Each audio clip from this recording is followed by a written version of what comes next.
مفيش امرأة على وجه الأرض ما بتتمناش إن هي تعطي القيادة لراجل وتغمض عينيها كده وتسيبه هو اللي يسوق الحياة مطمنة تماما، سواء كان أب أو أخ أو زوج.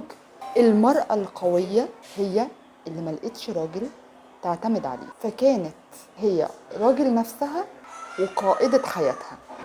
فلو لقت اللي يتولى أمرها ويتكفل برعايتها حبا فيها، مش تملك أبدا ولا غصب، بقت قدامه زي طفلة صغيرة عايزة ترمي عليه كل مشاكلها وتشاركه كل أفكارها، وكأنها مش هي دي أبدا الست القوية اللي قادرة إن هي تدير حياتها، ومش هي أبدا الست القوية اللي عمرها ما احتاجت لحد.